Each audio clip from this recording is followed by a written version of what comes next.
Assalamualaikum warahmatullahi wabarakatuh. Innal hamdalillah nahmaduhu wa nasta'inuhu wa nastaghfiruhu wa na'udzu billahi min shururi anfusina wa min sayyiati a'malina. Man yahdihillahu fala mudilla lahu wa man yudlilhu fala hadiya lahu. Wa ashhadu an la ilaha illallah wahdahu la syarika lah. Wa ashhadu anna Muhammadan 'abduhu wa rasuluh. يا أيها الذين آمنوا اتقوا الله حق تقاته ولا تموتن إلا وأنتم مسلمون. يا أيها الناس اتقوا ربكم الذي خلقكم من نفس واحدة وخلق منها زوجها وبث منهما رجالا كثيرا ونساء واتقوا الله الذي تساءلون به والأرحام إن الله كان عليكم رقيبا. يا أيها الذين آمنوا اتقوا الله وقولوا قولا سديدا يصلح لكم أعمالكم ويغفر لكم ذنوبكم ومن يطع الله ورسوله فقد فاز فوزا عظيما. أما بعد فإن أصدق الحديث كتاب الله وخير الهدي هدي محمد صلى الله عليه وسلم وشر الأمور محدثاتها وكل محدثة بدعة وكل بدعة ضلالة وكل ضلالة في النار. Sebenar-benar perkataan ialah kata-kata Allah Subhanahu wa taala, dan sebaik-baik petunjuk ialah petunjuk Nabi Muhammad sallallahu alaihi wasallam, dan seburuk-buruk perkara ialah perkara yang diada-adakan dalam agama. Setiap yang diada-adakan itu adalah bid'ah. Setiap bid'ah itu adalah sesat, dan setiap sesat tempatnya dalam neraka. Alhamdulillah, barakallahu fikum. Tuan-tuan dan puan-puan rahimakumullah, bersama lagi kita hadis sahih Muslim, hadis yang ke-26 hari ini, insya-Allah.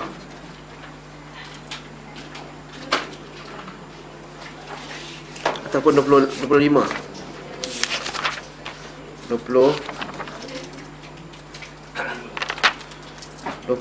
dah kan? Belum.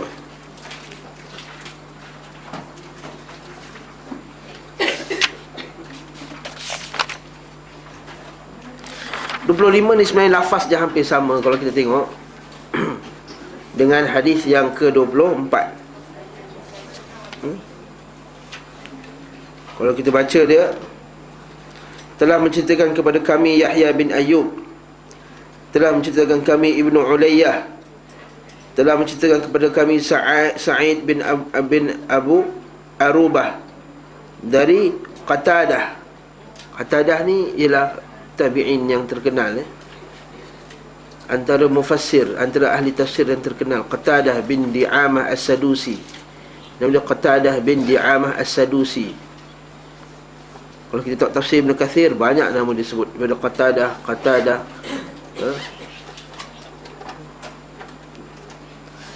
Dia berkata, orang yang bertemu utusan dari kalangan Abdul Qais yang menghadap Rasulullah SAW menceritakan kepada kami. Sa'id berkata, Sa'id siapa ni? Sa'id mana nak datang ni? Tu Sa'id bin Arubah atas tadi. Qatadah menyebutkan Abu Damrah dari Abu Sa'id Al-Khudri dalam hadisnya ini. Maksudnya riwayat lain lah, bahawa orang-orang dari kalangan Abdul Qais menghadap Rasulullah SAW seraya berkata, wahai Nabi Allah, sesungguhnya kami penduduk desa dari kabilah Rabi'ah. Sama tak macam sebelum ni? Sama, Rabi'ah. Dan sungguh para kafir Mudar, sama juga, telah menghalangi kami, antara kami dan kamu, sehingga kami tidak selamat menujumu kecuali pada bulan haram. Sama tak? Sama dengan lafaz sebelumnya. Maka perintahkanlah kepada kami untuk mengamalkan suatu perintah agar kami dapat mendakwahkannya kepada orang-orang di belakang kami. Sama juga macam sebelumnya. Sehingga dengannya kami masuk syurga. Sama juga, apabila kami berpegang teguh kepadanya.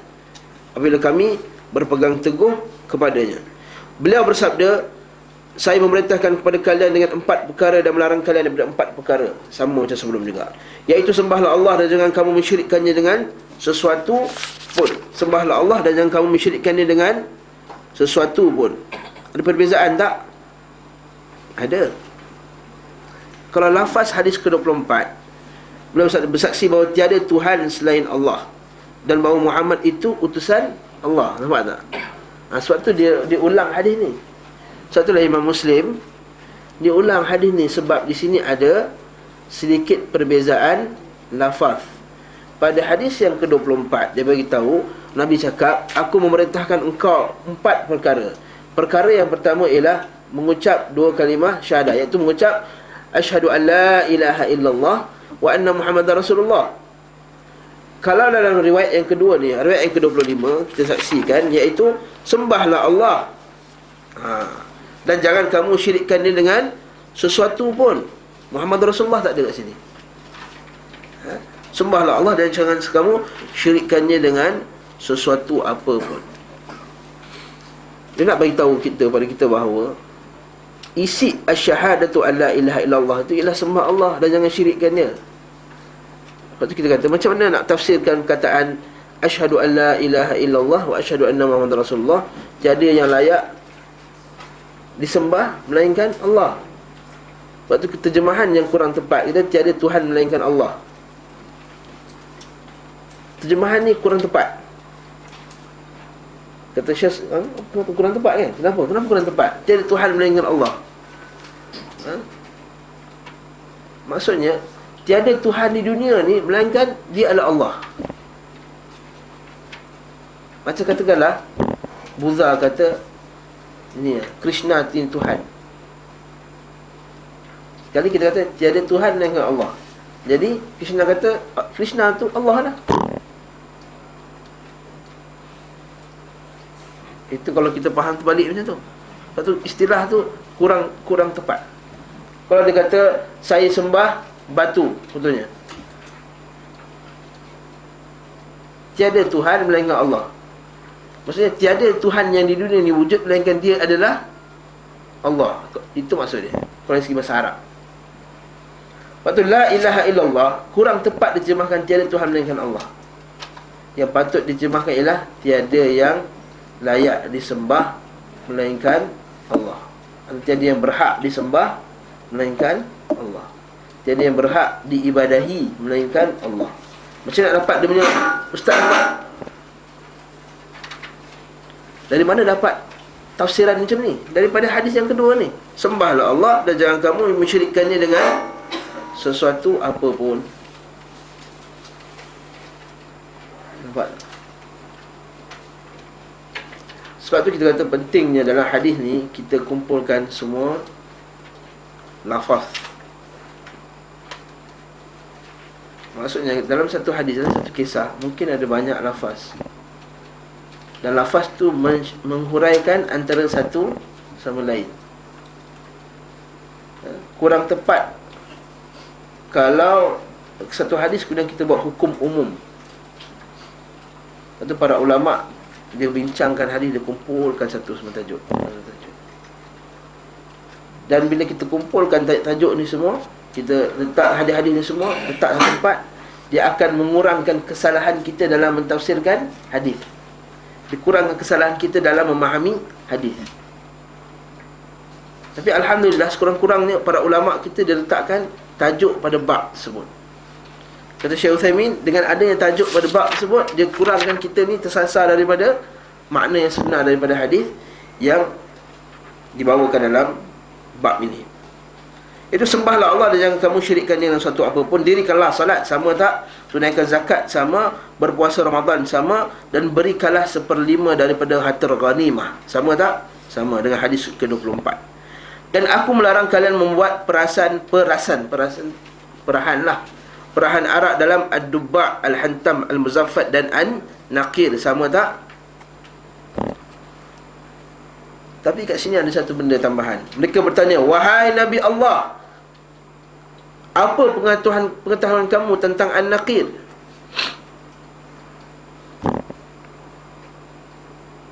Sebelum ni ada tak? Sebelum ni dia tak tanya. Sebelum ni tak sebut. Dalam hadis kedua dia kata tadi Al-Asaj tu ketua Bani Qais tadi kata, ya Rasulullah, bila Rasul kata aku haramkan kamu buat air dalam al-hantam, wad-dubba' wal-muzaffat dan naqir. Kata orang lelaki tadi yang wakil daripada Abdul Qais tadi, dia kata, ya Rasulullah, apa yang kamu tahu tentang an-naqir? Agak-agak soalan ni beradab ke tak beradab? Macam kata Rasulullah kata, aku haramkan kau minum air ala fonte.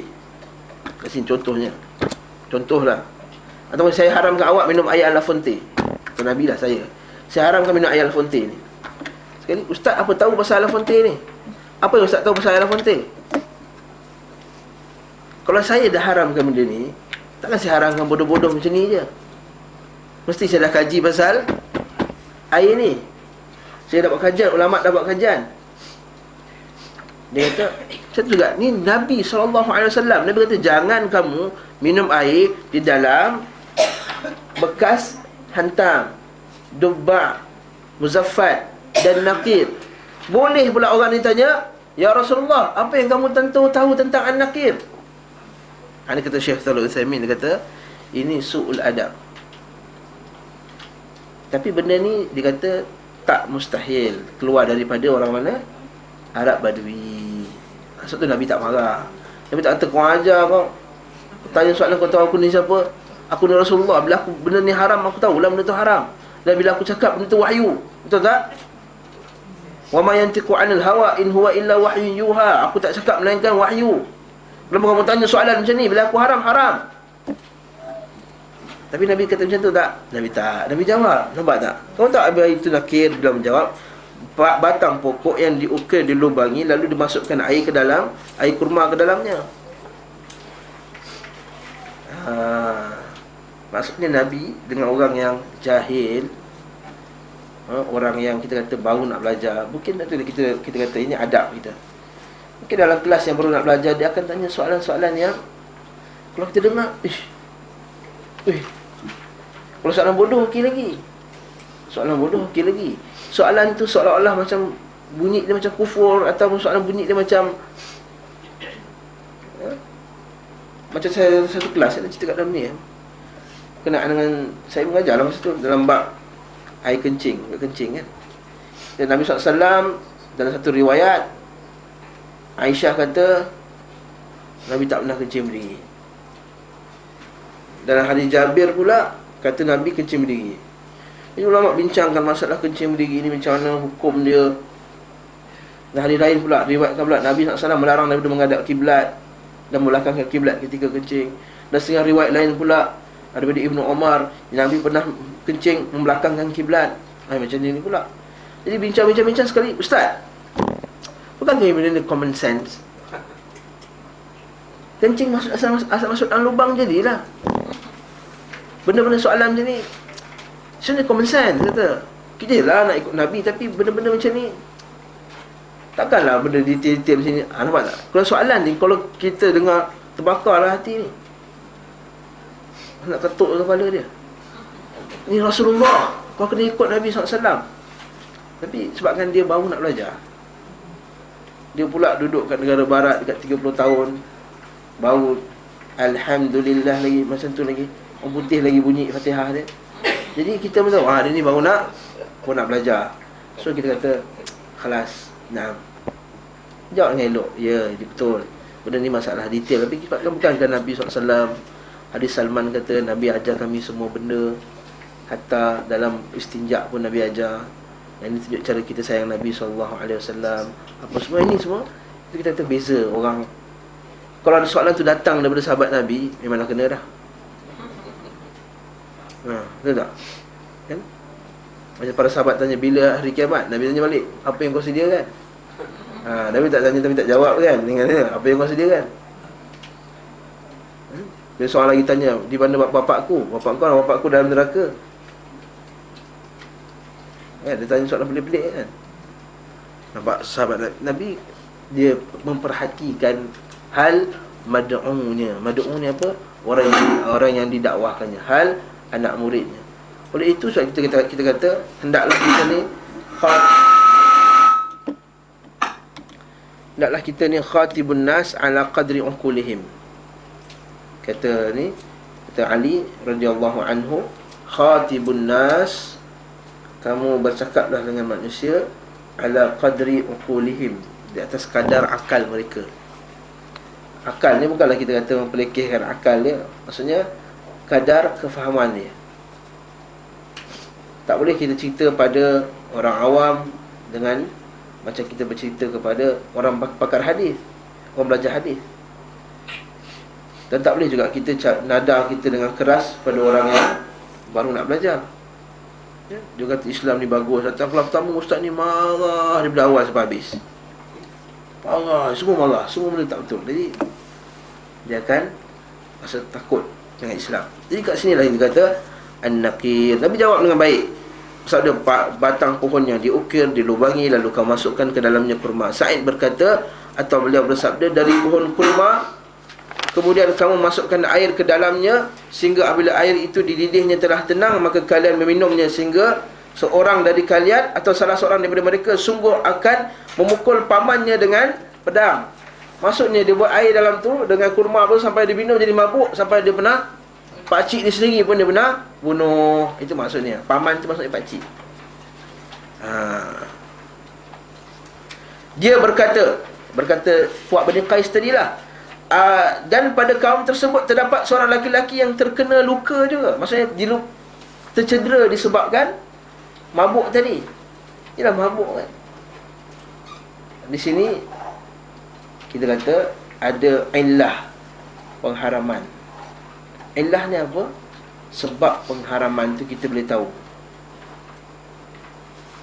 Ada setengah benda yang Allah Ta'ala haramkan dalam dunia ni, yang Allah Ta'ala sebut sebab dia diharamkan.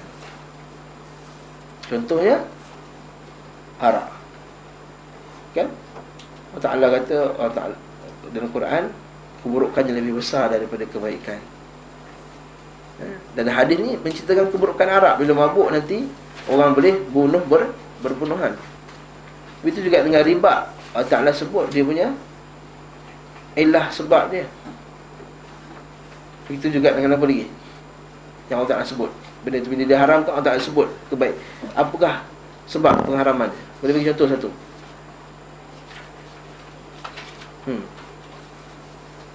Zina. Allah Ta'ala tak tersebarnya fahsya wal munkar, tersebarnya keburukan, kemungkaran. Apa lagi? Allah Ta'ala mengharamkan wanita bersuara dengan suara yang manja di hadapan lelaki. Supaya apa? Disebut fayatma'al ladzi fi qulubihim maradun, supaya orang lelaki yang hatinya berpenyakit akan terpedaya dan akan tergoda. Tapi ada juga benda yang Allah Ta'ala haramkan, Allah Ta'ala tak sebut. Apa contohnya? Makan khinzir. Makan khinzir Allah Ta'ala sebut fa'innahu rijsun, najis, kotor. Allah Ta'ala sebut. Apa lagi? Tangan minum tangan kiri. Maksudnya Allah dari segi keduniaan ni, apa kesan kepada orang tu? Nak kata mabuk, tak mabuk, minum tangan kiri. Itu syaitan. Tapi syaitan bukannya ilah yang jelas. Maksudnya kesan kepada buat macam arak nampak boleh merosakkan badan apa semua. Ada yang jelas dalam ni. Ataupun setengah-setengah apa lagi? Kencing pada kiblat tu tak sebut. Tapi sebagai ulama kata, sebagai ulama dia mencari apa hikmah dia, iaitu kiblat tu tempat yang sempurna. Itu juga membelakangkan. Lepas tu setengah-setengah hukum memang dalam dalil dalam Quran hadis tak sebut dia punya sebab. Tapi para ulama dia kaji sebab dia. Dan setengah tu pula memang tak dapat jumpa langsung sebab. Contohnya apa ilah, apa dia punya 7 kali basuh anjing. Najis, taik pun najis. Khinzir lagi najis. Khinzir lagi hina daripada anjing. Anjing ni comel juga. Betul tak? Anjing kena yang comel yang bijak tu. Tapi 7 kali. Khinzir yang buruk tu, datang Allah Ta'ala jadikan dia buruk. Atau kita wild hog lah, lagi teruk. Wild boar, lagi teruk. Tapi basuh sekali je sampai hilang bau, ada dah rasa hilang. Macam najis yang lain. Ikut pendapat yang lebih kuat lah. Tapi anjing Nabi sebut lafaz dia basuh 7 kali. Nampak tak? Kat sini apa hikmah dia? Tak tahu. Sebab tu kata apa Imam San'ani dalam kitab dia Subul Salam, dia kata ini adalah ta'abudiyun. Ta'abudi, amrun ta'abudi. Ada satu istilah dia panggil perkara yang ta'abudi dia panggil. Ta'abudi ni apa? Patuh dan Tak tahu sebab dia apa pun, patuh je. Amrun ta'abbudiyun. Dia berkata lagi, aku menyembunyikannya kerana malu kepada Rasulullah sallallahu alaihi wasallam. Maksudnya apa? Aku tak cerita benda ni sebab malu dengan Rasulullah sallallahu alaihi wasallam. Lalu aku bertanya, maka pada wadah apa yang kita boleh minum wahai Rasulullah? Dalam bekas apa yang kita boleh minum macam tu? Beliau menjawab, pada wadah kulit yang sudah disamak dan sudah ditutup pada mulutnya. Yalah, kulit tu dijadikan ikat. Tengok cerita-cerita cowboy ke, cerita Arab ke apa ke, yang diminum dengan kulit tu. Okey. Mereka bertanya, wahai Rasulullah. Ini satu lagi sikap dia orang, sebab dia baru masuk Islam.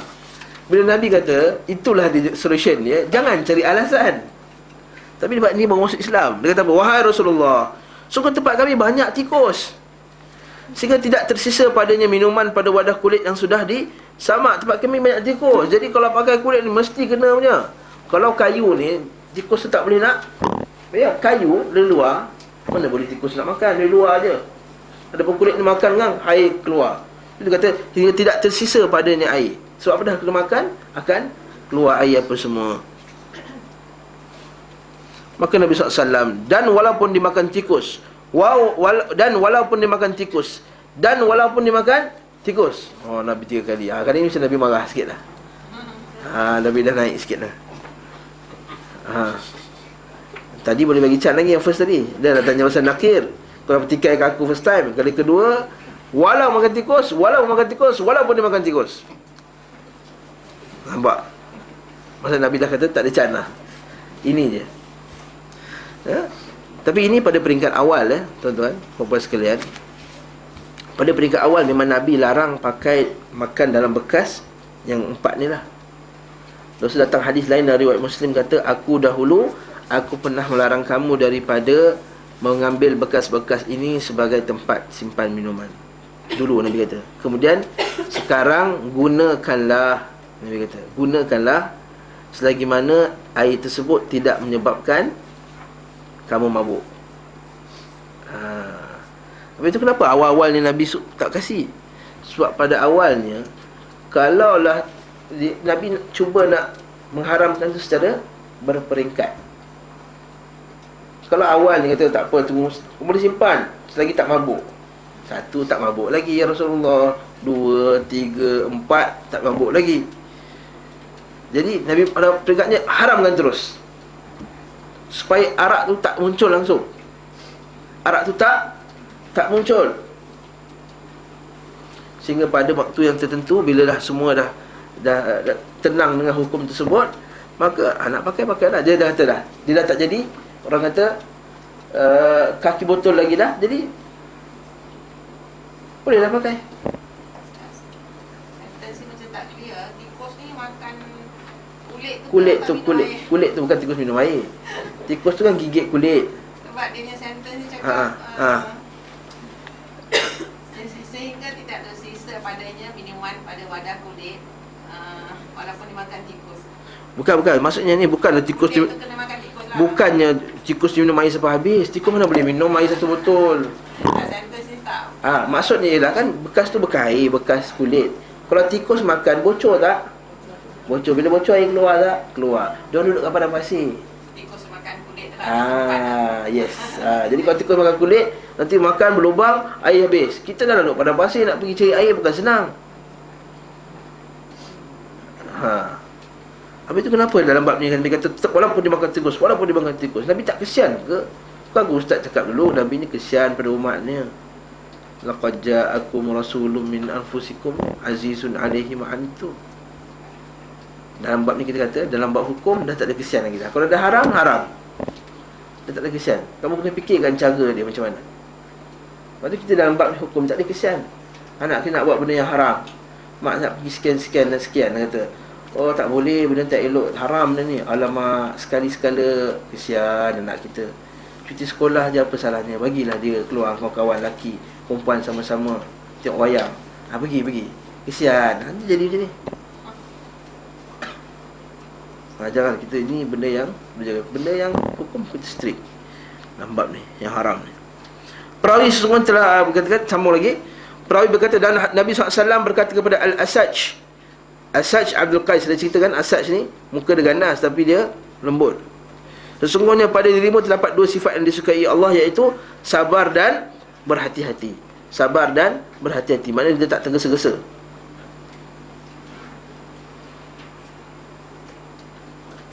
Cukup kat situ. Yang bawah ni sama je. Hadis yang ke-26 pula.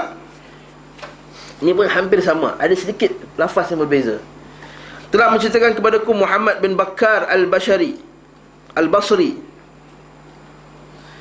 telah menceritakan kepada kami Abu Asim dari Ibnu Juraij, dan dalam riwayat lain disebut, dan telah menceritakan kepadaku Muhammad bin Rafi', dan lafaz tersebut miliknya.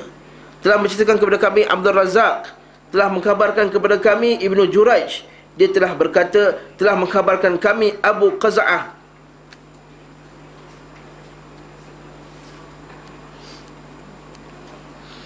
Ibnu Juraij ni dapat daripada siapa? Abu Qaza'ah. Saya nak cerita ada benda hadis dalam ni yang elok. Bahawa Abu Nadrah mengkhabarkannya. Abu Qaza'ah dapat daripada siapa? Abu Qaza'ah dapat daripada siapa? Daripada Abu Nadrah. Okey, tengok di sini ya. Abu Qaza'ah bahawa Abu Nadrah mengkhabarkannya, dan Al-Hasan mengkhabarkannya kepada keduanya. Kedua ni siapa? Abu Qaza'ah dan Abu An-Nadrah. Maksudnya dia dengar hadis tu berapa kali? Abu Qaza'ah. Abu Qaza'ah dengar 2 kali. Abu Nadrah dengar berapa kali? Dengar sekali. Ya. Contohnya saya kata, saya mendengar hadis ini daripada Amiruddin. Amiruddin mendengar hadis ini daripada Muhammad On. Dan Muhammad On telah menceritakan kepada saya dan juga kepada Amiruddin. Nampak tak? Ni anak murid, dia guru saya, pada masa sama kita satu kelas. Nampak tak? Ini boleh jadi dalam ilmu hadis. Kalau saya belajar dengan satu lecturer, kemudian masa buat degree, saya belajar dengan lecturer tu, kelas saya sama master. Rupanya lecturer tu pun tengah sama master saya juga. Satu kelas Ustaz, dia kata. Yelah, saya tengah nak buat master juga, belajar dengan satu lecturer yang lain. Nampak tak? Jadi saya dengar berapa kali hadis tu? Daripada lecturer saya yang pertama, dan juga daripada lecturer master saya, contohnya. Ini berlaku pada saya dulu, dengan Syekh Ahmad dulu. Syekh Ahmad saya belajar dengan Syekh Ahmad Akidah Wasatiyah, belajar hadis Sahih Bukhari apa semua. Tiba-tiba dalam kelas, sekelas, ya Syekh satu kelas, dia kata, yelah satu kelas, dia kata, kenapa kau baru nak buat master? Rupanya master dia tidak ada iktiraf oleh UIA. Dia ada 2 master dah. Tapi master dia Pakistan ni master. Dan UIA tak iktiraf. UIA tak iktiraf, UIA suruh buat apa? UIA suruh buat bahasa Inggeris dulu. Dia adalah Arab mana, dia pun belajar lah. Welcome. Tu yang dia bengang tu, dia kata wailakum, dia kata. Dia marah, kata welcome apa semua, dia kata wailakum. Wailakum apa dia? Tahu kan? Wail kan celaka bagi kamu. Kalau welcome kan bahasa Arab, wail, fawailun lil musallin kan, wailun, binasa lah, celaka lah bagi orang yang solat. Jadi welcome, wailakum. Wailakum. Dia kena buat English 2 tahun. Lepas tu baru dia boleh buat master. Ya, tak ada yang penuh Arab je, tak ada. Tak, dia wajibkan ambil English juga. English tu macam medium instruction je lah, bukan subjek dia semua. Ada subjek pun, certain subjek kena ambil in English. Jadi dia pun duduk dalam kelas tu. Dia kata, kemudian dia muka dia boring, dia salin. Tapi dia salin nota, Alhamdulillah. Dia adab je, dan guru tu dia salin juga nota. Walaupun kata, pasal macam muka boring je Syekh tadi kan. Dan aku mengajar Pakistan, aku mengajar subjek ni. Dan aku mengajar lagi baik dari lecturer ni. Sampai lecturer tu dia betulkan, sikit-sikit dia betulkan. Sampai lecturer tu akhirnya segan. Bila lecturer tu segan, kata, betul tak Syekh? Betul tak Syekh? Sikit-sikit. Akhirnya bila dia terasa dia macam mengganggu guru, dia rasa semacam, akhirnya dia tak tegur dah. Dia diam, dia salin. Dia salin je betul. Sabar nak dapat. Itu yang saya belajar daripada dia. Kemudian kita buat assignment, itu paling best lah.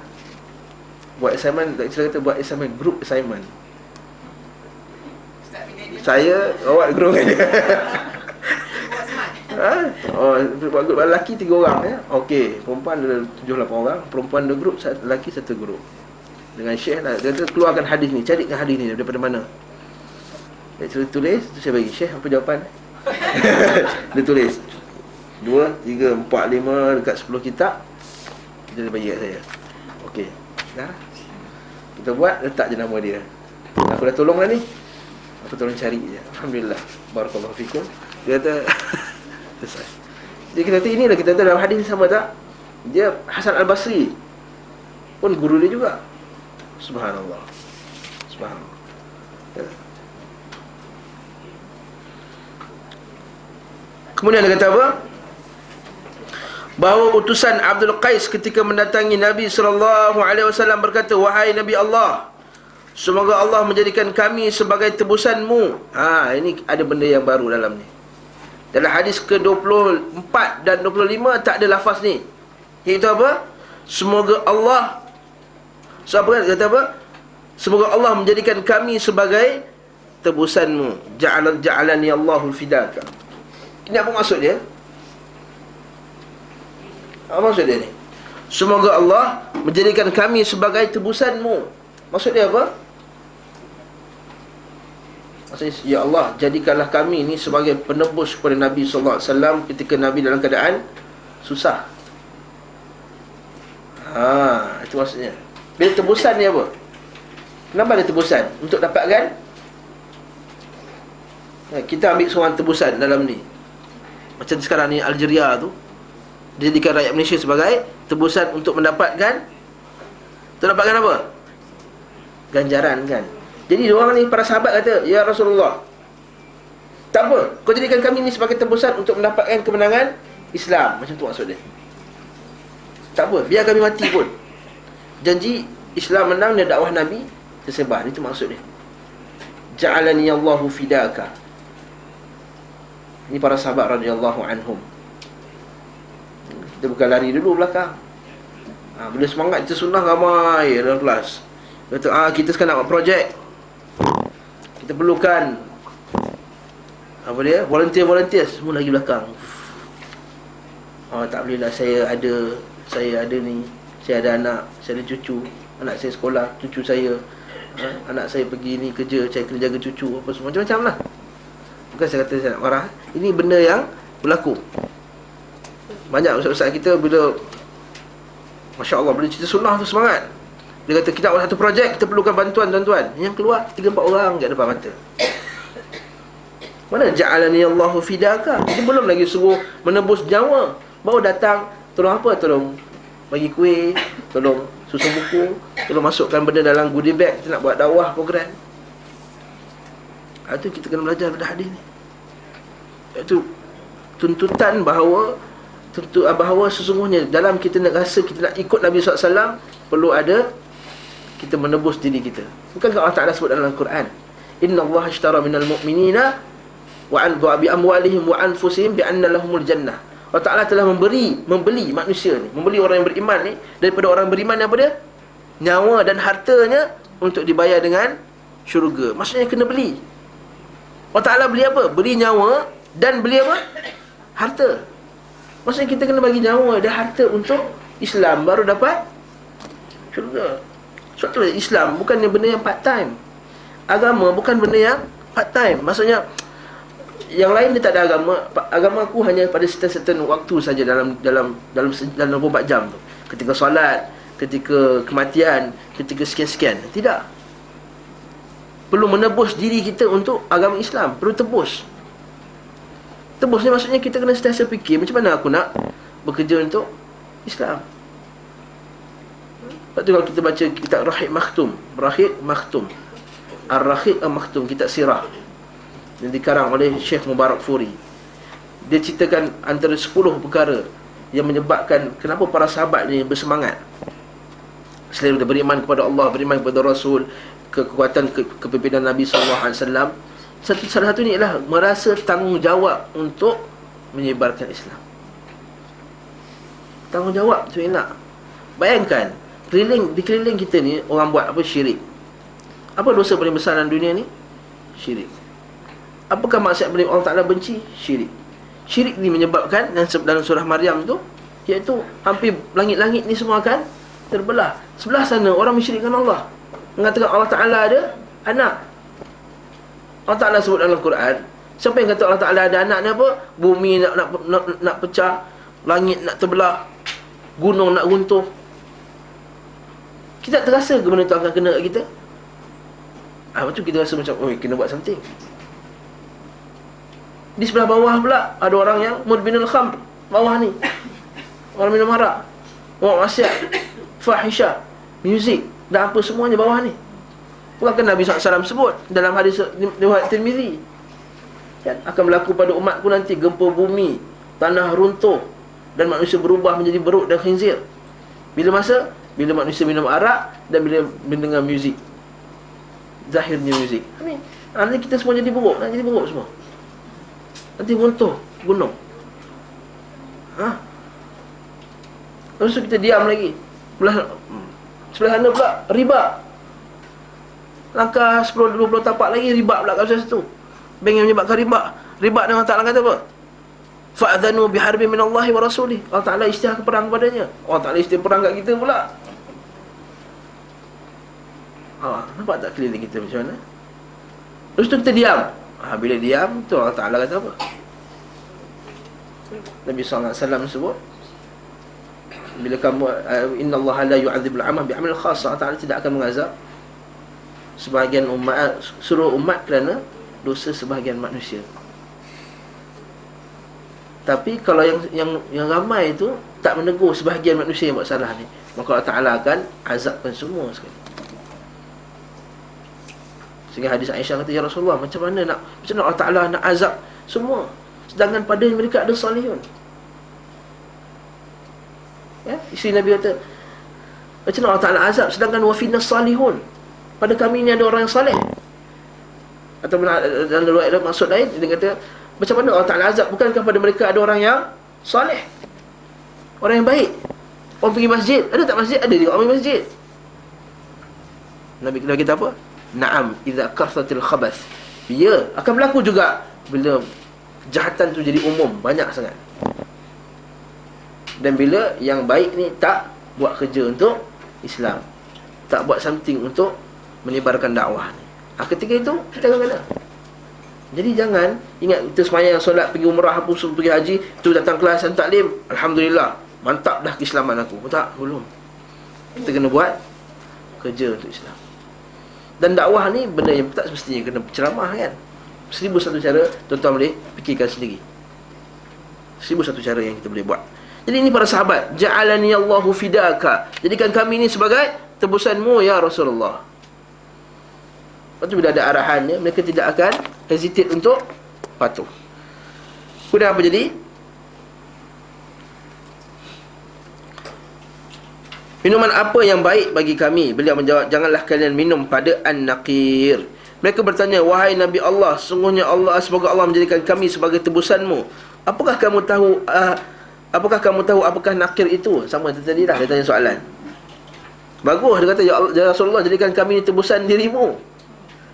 Tapi dia tanya soalan-soalan yang kurang sesuai. Beliau menjawab, ya, batang pohon yang diukir bahagian tengahnya, dan jangan kamu minum dalam ad-dubba' dan al-hantam. Maka dan hendaklah kamu minum minuman yang disimpan pada wadah yang kepalanya ditutup al-muka. Wallahu ta'ala a'lam. Faham tak hadis ni? Hadis ni banyak pengajaran ni. Kalau kita ulang kaji balik, sangat banyak pengajaran, ya? Antara pengajaran yang saya sebut dulu kan, ialah bab musafir dalam mencari ilmu, bab berakhlak dengan Nabi SAW, dalam bab apa lagi, meletakkan bilangan tu supaya senang orang ingat, 4 kan, letakkan bilangan. Lagi bab boleh memuji orang ketika dalam keadaan tidak menimbulkan fitnah.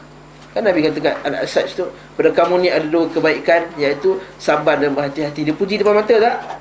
Puji. Jadi bukanlah kita letak hukum umum puji depan mata semua, tak boleh. Boleh puji dengan syarat orang tu dia tidak akan, orang kata, termakan puji, ya. Termakan puji ni maksudnya dia akan rasa macam dia layan pujian, akhirnya dia akan jadi macam dia ojok pada diri dia sendiri, rasa diri dia hebat. Dan banyak hadis-hadis berkenaan dengan Nabi puji para sahabat, saya sebut dulu kan. Antaranya Nabi SAW sebut Abu Bakar As-Siddiq, Bila Nabi SAW dengan Abu Bakar, dengan Umar, dengan Uthman tengah naik Gunung Uhud tu, dia kata apa? Bukit tu bergoyang kan. Nabi kata, tenang bukit, wahai bukit, sesungguhnya di atas kamu ni ada 2 syahid dan 1 siddiq. Ada 1 siddiq dan 2 syahid. Maksudnya siapa yang siddiq tu? Abu Bakar as-Siddiq. Yang 2 syahid tu apa dia? Umar dan Uthman radhiyallahu anhu. Itu juga dengan Bilal, aku dengar tapak kakimu di atas syurga sana. Itu juga dengan Abu Ubaidah al-Jarrah. Itu juga Ja'far al-Tayyar, aku nampak kamu ada kepak. Dan semua macam-macam yang Nabi puji di hadapan para sahabat radhiyallahu anhum. Tapi kita tahu para sahabat tak termakan puji. Tak semua orang yang boleh puji depan-depan. Kalau puji depan-depan, dia akan menyebabkan dia rasa fitnah, maka ini lagi patutnya tak dipuji. Sebab nanti dia akan, itu yang Nabi kata apa? Taqta'unuqah. Qata'ta'unuqahu. Kamu telah memotong lehernya kalau kamu puji dia dalam mata. Sebab apa potong leher? Sebab bila potong leher maksudnya mati. Kenapa mati? Sebab bila dia beramal nanti dia akan riak, akan masuk padanya riak dan ujub. Ketika itu amalnya ditolak, seumpama dia orang yang mati bila amalnya tak diterima. Wallahu ta'ala a'lam bisawab. Ada soalan tak? Ustaz, dia kata sini taklah kalian minum minuman yang disimpan pada wadahnya, kepalanya ditutup. Maknanya every time kita nak simpan air yang dalam gelas atau dalam fridge, kita kena tutup. Yes, betul. Sahih. Itu juga pengajaran yang kita boleh dapat, iaitu kita ni kalau minum, bekas air kita hendaklah ditutup. Nabi SAW sebut dalam hadis riwayat Ahmad dan lain-lain, Nabi kata antara penyakit ni turun pada bekas-bekas yang terbuka. Penyakit turun, Allah Ta'ala menurunkan penyakit pada bekas-bekas yang terbuka. Yang kedua, hadis Nabi SAW dia kata apa? Kalau kamu ni, kalau boleh tutup, tutuplah walaupun dengan sebatang ranting. Macam ni. Kalau ikut logiknya, apalah ranting boleh tutup apa? Tapi Nabi suruh tutup juga. Jangan faham ranting tu, lepas ni semua ambil ranting tak dalam rumah. Asal masukkan ranting masuk rumah ni, sebab Nabi suruh tak ranting. Bukan. Itu jangan salah faham hadis tu. Maksudnya Nabi suruh bersungguh-sungguh tutup bekas tu walaupun dengan sebatang ranting. Kan Nabi suruh ambil ranting. Ada spout tu Ustaz. Macam teko kan ada spout dia kan, ada tisu. Kalau Buat tisu. dia tangguh sambung. Yalah, tu moncong ke, tutup dengan cawan ke, ambil bekas plastik ke apa, tutup lah. So kena tutup everything lah. So, Yes. tak ada orang Sebab kan boleh masuk germ, boleh lipas, boleh masuk cicak, boleh tumpang minum apa semua. Kan? Dalam tu semut. Kita tak tahu malam-malam apa jadi.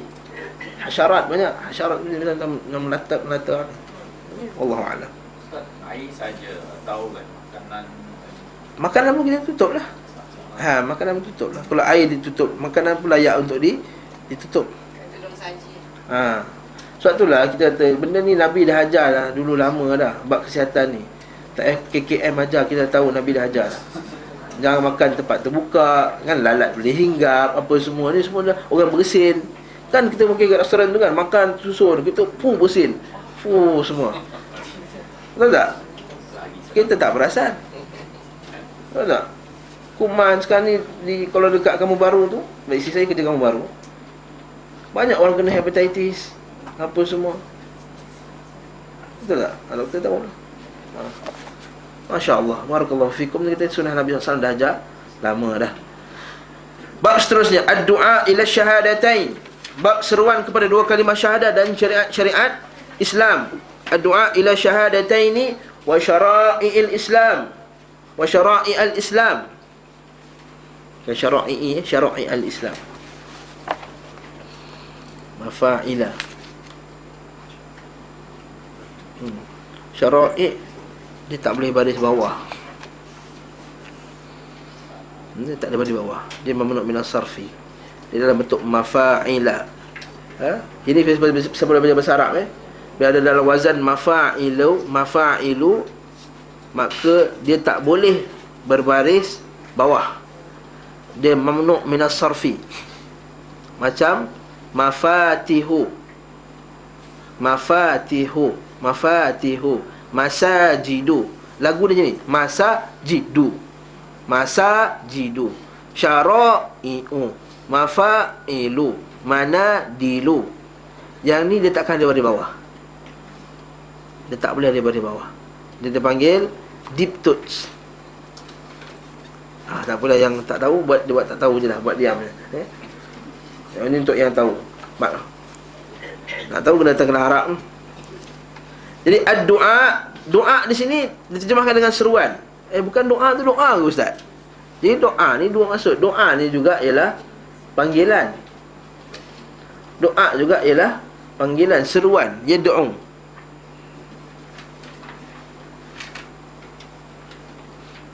Seruan kepada syahadah dan juga syariat-syariat Islam. Saya baca Arab dulu. Haddatsana Abu Bakar bin Abi Syaibah, telah menceritakan kepada kami Abu Bakar bin Abi Syaibah,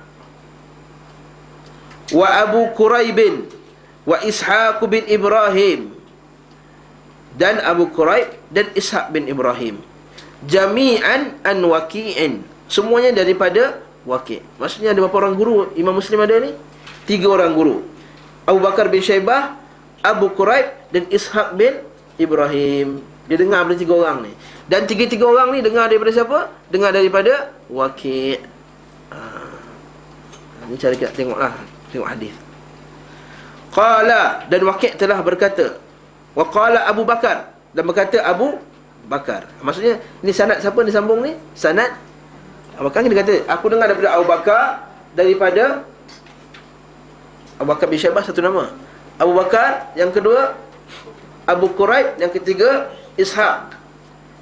Dan berkata Abu Bakar, maksudnya dia nak cerita sanad Abu Bakar. Kita pula belajar hadis lah ni. Telah berkata, telah menceritakan kepada kami Waqi' dari Zakaria bin Ishaq. Dia berkata, telah menceritakan kepadaku Yahya bin Abdullah bin As-Sayfi bin Sayfi, dan Abu Ma'bad, dari Abu Ma'bad, dari Ibnu Abbas, dari Mu'az bin Jabal. Maksudnya Ibnu Abbas dari Mu'az bin Jabal. Berapa orang sahabat dalam sanad ni? 2 orang sahabat. Nampak tak? Biasanya hadis ni tabi'in, sahabat Nabi SAW, betul tak? Seorang sahabat je. Tapi ini daripada Ibnu Abbas, daripada Mu'az. Berapa orang sahabat? 2 orang sahabat dalam sanad ni. Sebab apa? Sebab Mu'az ni pertama dia muda. Dia muda. Bila dia muda, pada zaman Nabi dia muda lagi.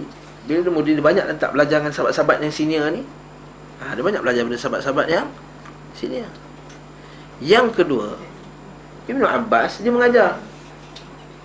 Bila dia mengajar, dia akan sebut, betul hadis Ibnu Abbas lagi banyak. Dia kata apa? Aku dengar daripada Mu'az bin Jabal. Mu'az Jabal telah berkata. Maksudnya dia menyaksikan sendiri kejadian itu, ataupun Mu'az yang cerita dekat dia dulu, sebelum dia cerita dekat orang lain. Faham tak? Okay. So Mu'az ni tak banyak hadis yang diriwayatkan oleh Mu'az. Mu'az tak termasuk dalam sahabat yang banyak meriwayatkan hadis. Sebab umur dia pun tak sepanjang Ibnu Abbas. Ibnu Abbas umur dia agak lewat, meninggal tahun 40-60 hijrah macam tu. Jadi Ibnu Abbas, dia dengar hadis daripada Mu'az, dia sebarkan kepada orang lain. Okay. Ini hadis sahabat daripada sahabat radhiyallahu anhu. Mu'az berkata, apa dia kata? Qala ba'athani Rasulullah.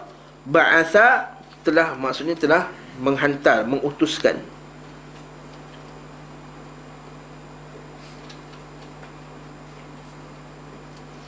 Kat sini kata apa? Dari Ibnu Abbas, dari Mu'az bin Jabal, Abu Bakar berkata, barangkali Waqi' berkata dari Ibnu Abbas bahawa Mu'az berkata.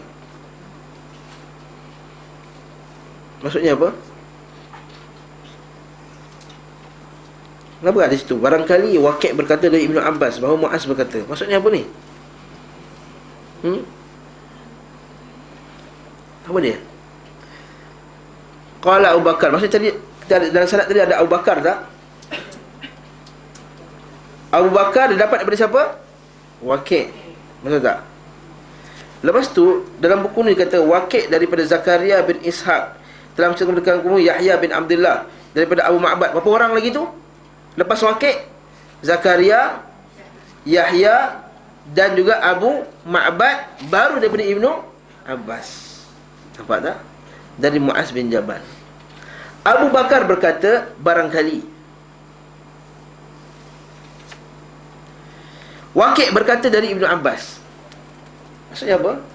Terpotong tiga-tiga orang tadi tak disebut nama. Waqi' berkata daripada Ibnu Abbas. Kita tanya, Waqi' pernah jumpa Ibnu Abbas tak? Waqi' tak pernah jumpa Ibnu Abbas. Jadi hadis ni apa? Ada terputus. Tapi kenapa dipakai? Sebab ada riwayat lain, Waqi' daripada Zakaria, daripada Yahya, daripada Abu Ma'bad. Jadi daripada Waqi' tu ada dua jalan. Satu jalan yang Waqi' terus ke Ibnu Abbas. Satu lagi jalan, dia nak bagi tahu bahawa ada dua jalan. Satu jalan yang terputus sanadnya, satu jalan yang sanadnya bersambung. Jadi kita pakai hadis yang Waqi' pakai juga sebab ada sanad yang bersambung. Sebab apa? Sebab ada setengah orang dia jumpa sanad yang terputus tu je, lalu dia kata apa? Tak boleh pakai hadis ni. Lalu dia kata apa? Tak boleh pakai hadis. Waqi' mana pernah jumpa Ibnu Abbas?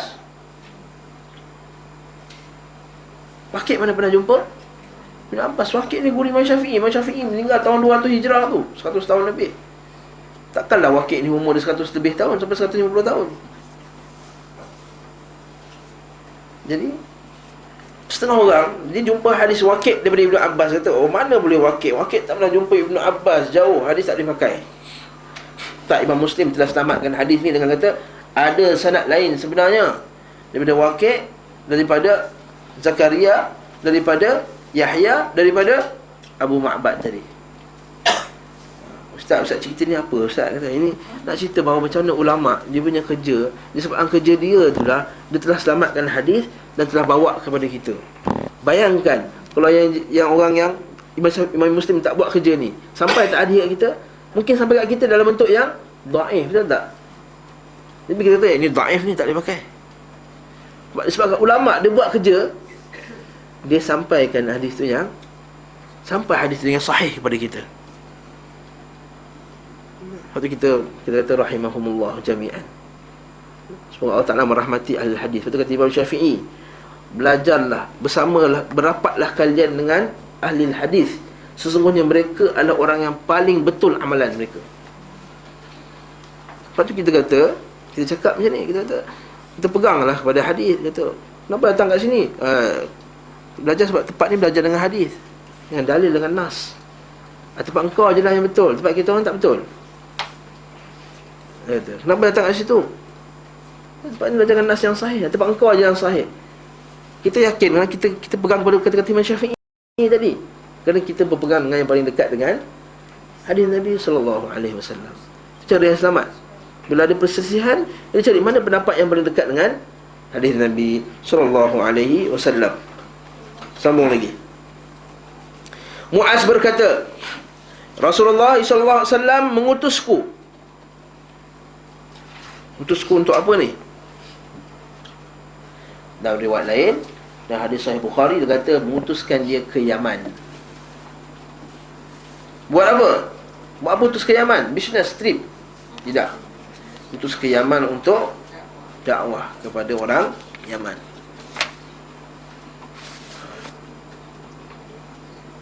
Apa pengajaran kat sini?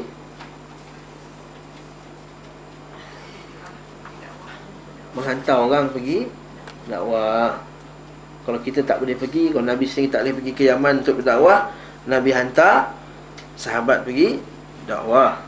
Jadi kita tak boleh pergi dakwah, kita sponsor orang pergi dakwah, kita bantu dia pergi dakwah. Okay. Boleh pergi Perancis, boleh pergi Belgium, boleh pergi London, bawa satu family, 20 orang, 20 ribu trip. Takkan nak sponsor satu orang pendakwah pun tak boleh. Sebulan 300-400 dia duduk sana, dia lepas makan minum dia sikit. Tak ada kena-mengena antara hidup dan mati, ya? Siapa-siapa saja. Jadi ini hantar dakwah. Dan kata Syekh Shalih Utsaimin, atas kerajaan juga kewajipan untuk menghantar dakwah. ke Yaman. Kemudian Nabi kata apa? Qala innaka ta'ti qauman min ahli kitab. Sesungguhnya kamu datang akan berjumpa dengan orang ahli kitab. Kalau kita baca kisah sejarah Yaman, Yaman ni ada tempat pertemuan antara dua puak, iaitu orang Parsi dan orang ahli kitab. Orang Parsi datang daripada Iran itulah, Parsi. Mereka berebut Yaman ni. Dan juga orang daripada Kristian daripada mana? Bukan Rom. Siapa agak-agak? Najasyi Ethiopia. Yes, Najasyi itu Kristian kan. Nabi hantar hijrah pergi Najasyi. Bayangkan Ethiopia ada satu kerajaan yang kuat sampai Nabi minta berlindung. Sekarang apa pun tak ada dah. Yu'izzu man yasha wa yuzillu man yasha wa huwa ala kulli syai'in qadir. Dulu tempat bertembung. Abraha tu orang apa? Abraha Kristian. Tu dia buat Qulais. Qulais tu tempat ibadah Kristian yang besar, istana yang besar. Abraha Kristian. Dia daripada kerajaan Najasyi. Rom. Dia tempat bertembung. Jadi Nabi dia kata kamu akan pergi berjumpa dengan kaum ahli kitab. Dalam riwayat Ahmad kata kamu akan berjumpa dengan kaum yang hati mereka lembut. Kristian kan hati dia lembut sikit banding dengan Yahudi. Ya? Betul, Allah Ta'ala sebut dalam Quran, kana asyaddan nasu adawatan lil ladzina amanu al-yahud. Orang yang paling teruk sekali permusuhan dengan Islam ialah Yahudi. Tapi yang paling yang dekat ialah Kristian, Nasrani. Apa pengajaran kat sini? Kamu akan berjumpa dengan ahli kitab. Apa pengajaran kat situ?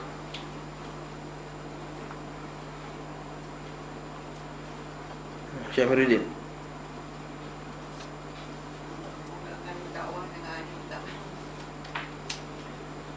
Tak juga, Nabi mula dengan ahli Quraisy. Iaitu Nabi sebelum pergi dakwah, dia kenal tak siapa yang kita nak pergi dakwah ni? Pengajaran dia iaitu kita kenal dengan siapa kita nak bercakap sebelum kita bercakap. Kita kenal hal mad'u. Kita tahu keadaan orang yang kita nak dakwah sebelum kita berdakwah. Sebab tu kadang-kadang kalau orang tu, ustaz tolong ceramah kat masjid saya, ustaz akan tanya soalan, masjid ni macam mana? Kuat politik tak? Kalau kuat politik, masjid ni belah mana banyak UMNO ke PAS? Itu disebut. Betul. Orang macam ni macam mana? Ada banyak buat bid'ah lagi ke? Kalau yang jemput tu ialah orang yang faham sunnah jugalah. Ada banyak buat bid'ah lagi ke? Ada berarak-arak lagi ke? Ada apa semua ke? Nak jemput mana ceramah dari Rasul? Ustaz nak jemput mana Rasul, kita ada berarak. Ada berarak pagi. Nak jemput saya ceramah, saya kena berarak sekali ke? Tak, Ustaz ceramah je. Jadi Ustaz nanti masuk. Nanti kita Ustaz akan tanya macam mana keadaan masyarakat dia pula, kaum dia macam orang sini, orang yang extended macam Tamantun ke, ataupun macam setengah-setengah tempat yang lain. Macam tempat saya Segambut. Banyak orang yang biasa, yang pencen, macam dispatch, maksudnya orang-orang yang biasa je, orang kerajaan ni. Jadi kita nak faham benda ni semua. Nak buat strategi. Yes. Lepas tu kuliah siapa pula ustaz yang datang? Dia kena tahu. Kalau ustaz yang bijak, dia akan tanya, ustaz nak jemput saya, ustaz kena mengajar kat surau ni. Surau tu siapa lagi yang mengajar? Habib ni mengajar. Lepas tu Syekh Al sekian mengajar. Syekh Al tu sekian. Okey. Faham dah. Macam tu masyarakat dia pula, atau kata surau ni orang tabligh banyak. Benda ni semua membantu kita dalam menyusun strategi dakwah. Tu kita ni dalam kita berdakwah, kita kena tanya dulu. Jangan main hantam je. Hantam satu pukul dia. Pergi dekat ni macam tu pukul dia, pergi tempat biasa pukul dia sama. Kadang-kadang pukul boleh kena, kadang-kadang pukul tak kena. Bila pukul tak kena, nanti kita kena pukul balik.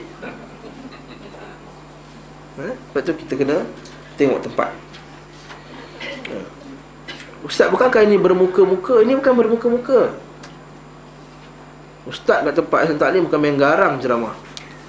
Kat tempat lain semua macam mengelak-elak je jawab. Dia kata sebab masyarakat di sini belum bersedia lagi untuk terima maklumat tersebut. Kalau kat sini banyak datang kelas hadis, dah banyak kelas tafsir, datang kelas Ustaz Kariman berbelah-belah tahun dah faham tafsir di sebab nuzul, hadis sahih tak sahih apa semua kata. Maknanya ada hadis yang tidak sahih. Para ulama-ulama hadis telah menghukumnya hadis yang lemah. Kalau saya cerita ke orang awam, oh ustaz ni terror betul. Dia je pandai hadis. Dia je boleh hukum hadis lemah. Ulama lain tak boleh hukum hadis lemah. Nampak tak? Dia je lah yang sahih. Lepas tu kita kata kena faham. Jadi kita kata Nabi SAW dia faham. Yang kena faham, dua benda kita kena faham. Satu, faham dari segi dia punya tahap keilmuan. Yang kedua, faham dari segi sikap pun kena faham. Nampak tak? Nabi dah hadis riwayat dalam riwayat Ahmad, dia kata kamu akan berjumpa dengan kaum yang hati dia lembut. Raqiqatu qulubuhum raqiqah. Hati mereka ni raqiqah, lembut. Bila lembut, bila dakwah dengan lembut ke dengan suka bantai? Lain cerita dia, tak sama. Okey. Jadi pengajaran yang sangat besar daripada dalam hadis ni. Innaka ta'ti qauman min ahli kitab fad'uhum ila syahadati an la ilaha illallah. Maka ajaklah mereka kepada syahadah la ilaha illallah. Nombor pertama kita kena ajak syahadah la ilaha illallah. Mengucapkan dua kalimah la ilaha illallah. Jadi kita benda yang pertama dia ajak ialah dakwah kepada tauhid. Dakwah kepada tauhid, banyak kali saya sebut dah. Nombor satu, ajak orang kepada tauhid. Ustaz, ajak tauhid ni macam mana Ustaz? Kena hafal ke tauhid rububiyah, uluhiyah, asma' wa sifat? Tak semestinya. Itu hanyalah takrifan ulama letak. Tauhid uluhiyah, rububiyah, asma' wa sifat. Tapi orang awam, kita tak cerita tauhid rububiyah, uluhiyah, asma' wa sifat, kadang-kadang tak boleh terima. Kenapa ni ada rububiyah, uluhiyah, asma' wa sifat? Kadang-kadang dia susah terima. Iaitu syahadat Allah ilaha itu kita tidak menyembah, melainkan hanya kepada Allah. Jadi sembah tu apa? Doa hanya kepada Allah, tawakal hanya kepada Allah, cinta yang sebenar hanya kepada Allah, takut yang sebenar hanya kepada Allah, harap yang sebenar hanya kepada Allah, sembelih binatang hanya sebut nama Allah. Ini semua ibadah ni semua hanya semua kepada Allah. Itu maksud la ilaha illallah. Kenapa tak pergi sembahyang lain? Yang lain tidak memberi manfaat, tidak memberi mudarat, tidak memberi hidup, tak mematikan, tidak menurunkan hujan, tidak sekian. Allah Ta'ala menurunkan hujan. Allah Ta'ala ni dakwah at-tauhid. Padahal benda tu tauhid rububiyah tak? Saya sebut tadi turunkan hujan, bagi makan. Cerita manusia tauhid rububiyah lah. Yang hanya sembah Allah, ibadah hanya kerana kepada Allah. Itu tauhid apa? Uluhiyah lah. Tapi tak perlu kita sebut istilah dengan orang awam. Tak boleh guna banyak sangat jargon dan istilah-istilah. Kita kata syahadatu an la ilaha illallah. Apa pengajaran kat sini? Iaitu memulakan dengan tauhid.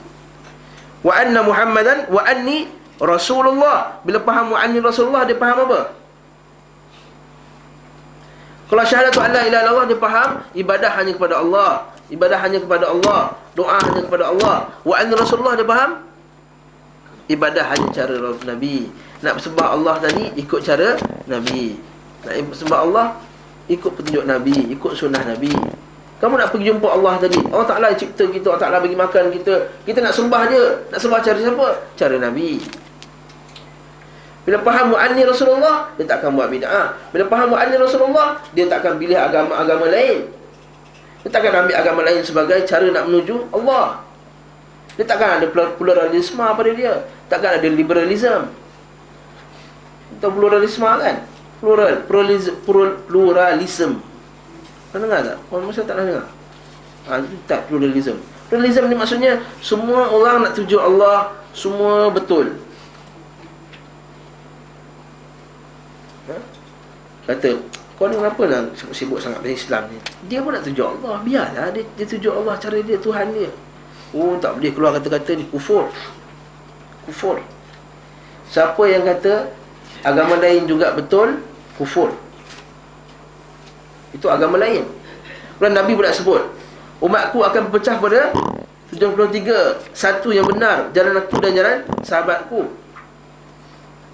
Ada orang, saya sebut dalam kuliah ni, atau tempat lain atau hari lain, saya pernah sebut dulu, di satu tempat tu, bila kita sebut benda ni, ada satu pakcik dia kata, kita ni pun tak pasti lagi, kita ni ada termasuk ke tak dalam yang satu tu.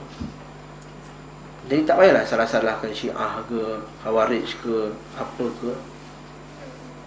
Jadi kita pun tak pasti. Kita pun tak pasti. Kita kata, yelah sebab apa pakcik tak pasti? Sebab pakcik tak belajar akidah salaf, tak belajar akidah para sahabat, tak belajar akidah para tabi'in. Sebab tu pakcik tak pasti. Sebab tu pakcik kata kita pun tak pasti lagi amalan kita macam mana. Menunjukkan bahawa akidah dia apa? Akidah yang ragu-ragu. Mana boleh akidah ragu-ragu? Tak boleh, tak ada syak punya. Tak boleh ada syak dalam akidah. Maksudnya, kalau siapa yang berakidah, macam kita kata, aku pun tak pasti sangat aku punya amalan ni betul ke tak. Aku pun tak pasti sangat aku punya ada betul tak laluan aku betul ni, aku lalu ni betul ke tidak. Tak boleh kata macam tu, tuan-tuan. Kalau ragu-ragu solat ni tak sempurna tak sempurna, itu lain cerita. Aku rasa macam aku punya Fatihah tak betul je. Bukannya Fatihah tu tak betul, bacaan dia tu yang tak betul. Itu lain, itu cerita lain. Itu tolak jadi imam dia. Itu yang jadi tu. Dia tertepuk jadi imam, buat macam ni pula. Dia tak nak jadi imam, mana boleh. Allahu Akbar, Rasulullah ni. Ada kan? Ada. Ini saksi saya. Dia tepuk jadi imam dia.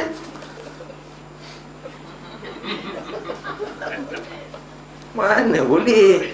Kita dah nanti jadi imam automatik. Apa? Bila lepas semayang kita, apa tak jadi imam? Saya punya Fatihah tak berapa betul lah, kata. Kalau Fatihah tak betul, semayang sah ke tak sah? Yelah, untuk saya lepas, untuk orang lain tak lepas. Mana boleh? Mana boleh untuk saya lepas, untuk orang lain tak lepas? Kalau untuk kita tak lepas, untuk orang lain tak lepas juga. Jadi, itu cerita lain. Ini kita tak tepi. Yang dimaksudkan saya ialah dia rasa ragu-ragu betul atau tidak. Itu betul pada ajaran tersebut. Siapa yang ni ialah macam orang munafik lah. Orang munafik, dia ragu-ragu. Apa Allah Ta'ala sebut dalam Quran kan? Fi qulubihim maradun fazadahumullahu marada. Kata Ibn Katsir rahimahullah, marad itu ialah marad apa? Maradus syak, penyakit syak. Penyakit syak akan kebenaran Islam. Betul, tak ada sambung lagi. Masaluhum kama masalil istawqada nara.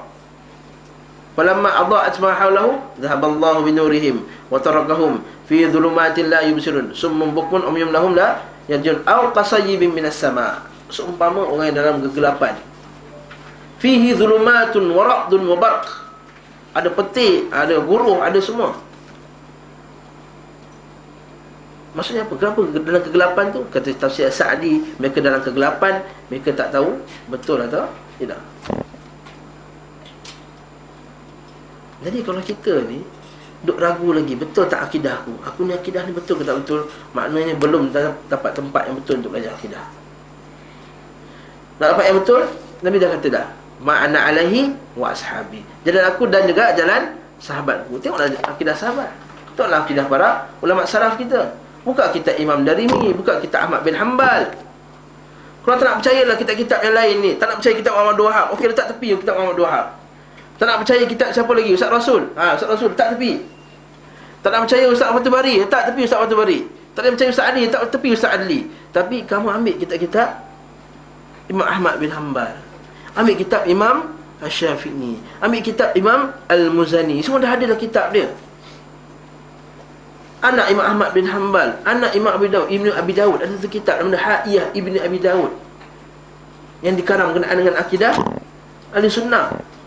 Ambil kitab tu. Kalau tak nak percaya ustaz semua, tak nak percaya Ustaz Taklim, tak usah, tak apa, tak payah datang pun, tapi baca kitab-kitab ni. Jangan tak percaya kamu baca kitab orang lain pula yang bukan salaf, bukan yang asal. Baca juga akidah-akidah orang yang khalaf, yang datang kemudian, yang tak selamat daripadanya akan akidah yang sahih. Tak selamat daripadanya kesesatan, tak selamat padanya benda yang merosakkan akidah. Lepas tu kita kata saksi syahadatu an la ilaha illallah. Panjang kat sini pula. Dan jika mentaatimu untuk hal tersebut, fa in ata'uhum bil dzalik fa'limhum annallah. Bila mereka dah mengucap la ilaha illallah, dah faham la ilaha illallah, maka ajar mereka apa? Salat 5 waktu, 5 salawatin fi kulli yawmin wal lailah. Fa inhum ata'uk lidzalik, kalau mereka taat benda tu pula, ajar apa dia? Ajar sedekah.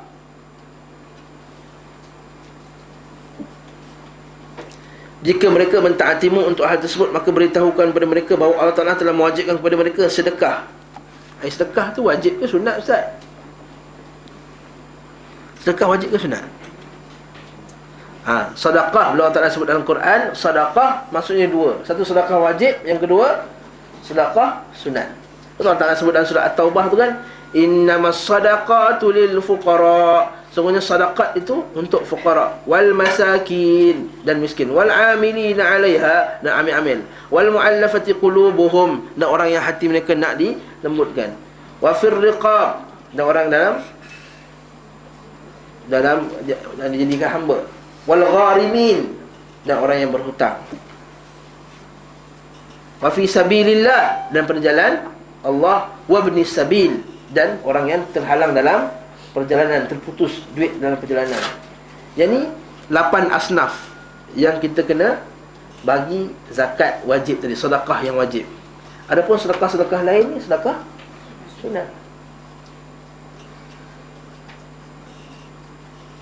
Sedekah yang diambil dari orang kaya, maksudnya zakat diambil daripada orang kaya, sebab zakat tak wajib pada orang miskin.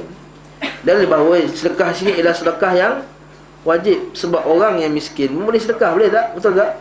Yes, orang miskin boleh sedekah, tapi orang miskin tak wajib sedekah. Lalu dibagikan kepada orang-orang fakir di antara mereka. Orang fakir di antara mereka, apa yang kita boleh faham kat situ? Ini kita banyak sikit iaitu zakat tu diberi pada tempat orangnya. Sebab itulah kita orang KL bayar zakat dekat KL, jangan bayar zakat dekat tempat lain. Jangan bayar zakat dekat Kemboja. Tak ada. Tak dibayar zakat Kemboja. Bayar zakat kat sini. Habis tu Ustaz, orang Kemboja miskin, sedekahlah duit sebelum haul tu sampai. Lepas tu baki duit kita tu barulah kita zakatkan. Jadi sikit tak zakat kita? Sikitlah duit tu dah sedekah dekat Kemboja. Nampak tak? Faham tak? Kalau ustaz tu kita kena keluar lebih lah, zakat nak kena bagi, sedekah nak kena bagi. Maknanya dia tak faham konsep zakat tu macam mana. Sebab zakat ni dia cukup setahun baru dikeluarkan zakat berdasarkan simpanan yang ada. Katakanlah disimpan 15,000. Jadi zakat tu akan dikenakan 20.5% daripada 15,000 tadi. Tapi kalau sebelum haul nanti sampai, dia dah sedekah kat Kemboja 5,000. Jadi dia kena zakat daripada 10,000. Kurang tak? Berkurang lah zakat dia. Faham lah tu. Nampak tak? Kerana zakat dibayar dan dibagi bertempat tu. Cuma lah ulama bincang, boleh tak kita pindahkan duit zakat dari satu negeri ke negeri yang lain? Kebanyakan kitab fiqh tak bagi. Hatta dalam kitab Sahih Imam Muslim kata Imam Al-Khattabi, Al-Imam Al-Khattabi, Imam Syafi'i kata, ulama mazhab Syafi'i kata tidak dipindahkan zakat itu. Wastadalla bihi Al-Khattabi wa sa'ir ashabina, dan kebanyakan ulama mazhab kita. Siapa mazhab kita ni? Imam Nawawi mazhab Syafi'i, ashabina ala anna zakat la yajuz, tidak boleh naqliha min an baladil mal, tak boleh dipindahkan. Dia tak boleh lagi cakap. Maksudnya tak boleh dipindahkan hukum asal. Juga kata Syekh Shalih Utsaimin juga tak dipindahkan. Kecuali ni kita semua dah kaya, maka ada masalah dia pada hajat dan semua, maka dia bolehlah pindahkan pada kadar yang tertentu kepada negeri yang miskin. Adapun zakat patut dibayar dekat negeri dia. Faham tak? Dan setengah orang, sebab dia orang KL, bukan orang Kelantan pun, tapi dia nak pergi zakat kat Kelantan juga. Tak faham sebab orang Kelantan nak pergi zakat kat Kelantan juga. Dia orang KL, sebab mungkin dia suka parti tersebut. Betul tak? Betul lah, dia orang macam tu. Pasal bayar zakat pun zakat Kelantan. Ya, sebenarnya parti tersebut, parti sekian. Aku tak nak pergi kat sini, ni parti mana yang uruskan duit kita ni. Tak dia solak ke apa ke, macam-macam dia cakap lah. Dia buat bayar guaman ke apa ke, contoh macam-macam lah. Jadi kita kata Wallahu'alam, kita kata hasil hukumnya dibayar. Bila dah bayar, lepas tanggungjawab. Yang dia tu isman alaih, al-ithma alaih, dosa ke atas dia. Zakat tu tempat kita cari makan lah. Sebab mungkin kita duduk kat kampung mana yang banyak orang miskin, kita tak boleh zakat kat sana juga. Sedekah lah kat sana. Zakat Zakat tempat kita, tempat kita tinggal, bukan cari makan, tinggal. Kalau saya tinggal Kelantan, tapi saya cari makan dekat Johor, macam ulang-alik ke apa ke, on driver bus, ulang-alik macam mana. Dia ada bisnes kat Johor, dia base dia Kelantan, tapi dia ada projek kat Johor. Cari makan kat mana? Johor lah, tapi kat mana dia tinggal kat mana? Dia mustautin kat mana? Itu poin dia. Mustautin, dia mustautin kat mana? Ataupun dia mukim kat mana?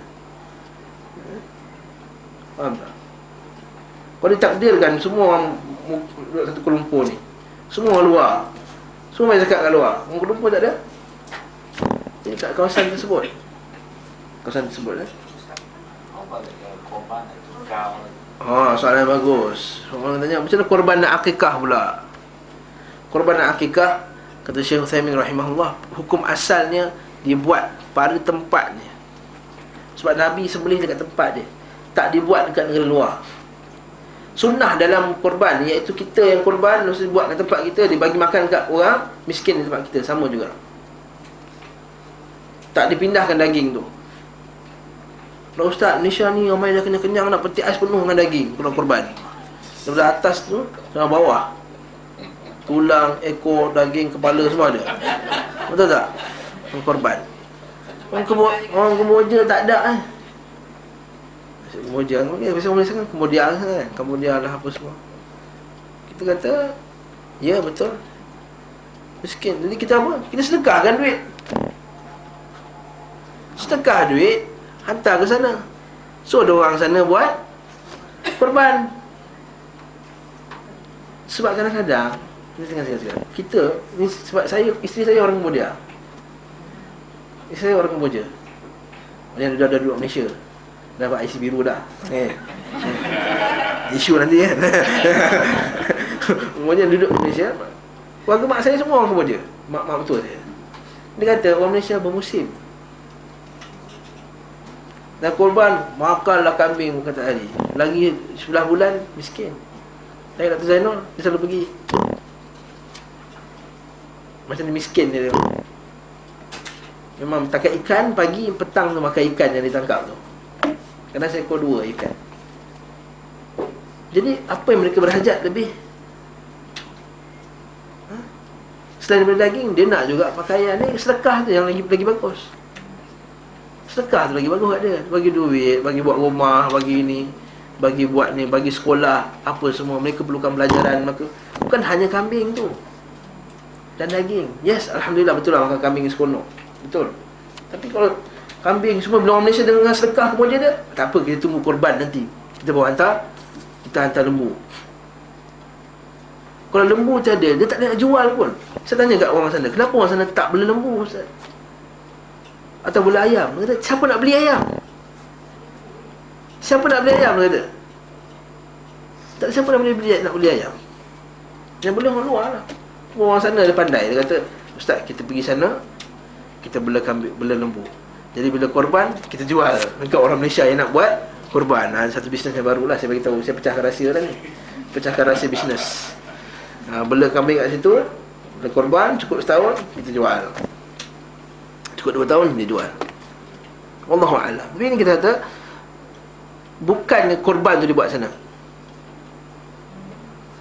Sekarang macam-macam, saya tak nak sebut nama lah. Kalau kita masuk YouTube ni, grup ni bawa korban situ, korban sini. Tak, sedekah tu lagi Allah. Korban dibuat dekat tempat. Mungkin tuan-tuan tak setuju, wallahu'alam. Boleh tak setuju dengan saya bukan Nabi. Tapi ini yang disebut oleh para ulama kita. Syekh Shalih Uthaymin kata, korban tak dibuat di tempat dia, ini syiar. Bayangkan, katakanlah semua orang KL atau Antun ni semua berduit, betul tak? Semua tak perlu makan daging. Boleh beli kedai daging mahal-mahal, boleh. Wagyu punya daging boleh beli. So kata semua buat korban dekat mana? Afrika, Palestin, Moja, Sulawesi, apa semua. Masjid tak buat apa pun. Mana syiar ni? Sedangkan syiar tu disembelih. Patutnya setiap rumah tu dia sembelih. Patutnya bukan disyaratkan sembelih tu mesti kat masjid. Ada satu lagi benda yang orang Melayu kita, korban mesti nak kena buat kat masjid. Tidak semestinya. Kau negara Arab, dia sembelih dekat rumah-rumah dia orang sendiri. Hatta orang Cambodia pun dia buat kat rumah sendiri, belakang rumahnya. Itu syiar. Biar orang lalu kat rumah, orang ni sembelih. Lalu kat sini, orang ni sembelih. Orang tu sembelih, ini sembelih. Semua sembelih kat rumah masing-masing. Syiar tak? Syiar. Itu yang kita nak. Syiar. Wa man yu'azzim sya'airallah. Ni bukan syiar Allah, bukannya berarak tu syiar Allah. Wa man yu'azzim sya'airallah fa innahu min taqwal qulub. Siapa mengagungkan syiar-syiar Allah, ini ada syiar Allah, sembelih. Ayat itu berkenaan dengan haji, maka dia termasuk dalam takwa kepada Allah SWT. Itu kena faham dua benda. Satu, tak boleh, jangan dihantar. Yang kedua, tak disunahkan menghantar tempat jauh. Yang kedua, dia buat di kawasan masing-masing. Tapi nak buat masjid pun taklah kata haram. Semua sekarang ni semua tolak ke masjid ni sekarang. Yang AJK masjid 20 orang je. 3 hari 3 malam masjid tu pergi sembelih binatang, sembelih lembu, tak habis-habis. Penat AJK, penat lah tu, tak larat dah, tak larat. Yang masjid tu pula dah 50 ekor, bukan nak pas-pas masjid lain. Dia nak juga masjid kami telah 50 ekor, nak buat bangga, nak letak dalam majalah tahunan masjid tersebut. Dah ada masjid surau sekor je, padahal masyarakat Islam dah ramai.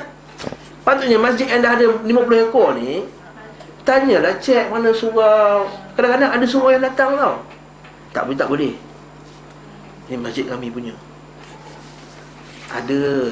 Sebab saya fikir masjid, saya tahu lah. Masjid saya lah, masjid saya sikit je, 6 ekor je, tahu.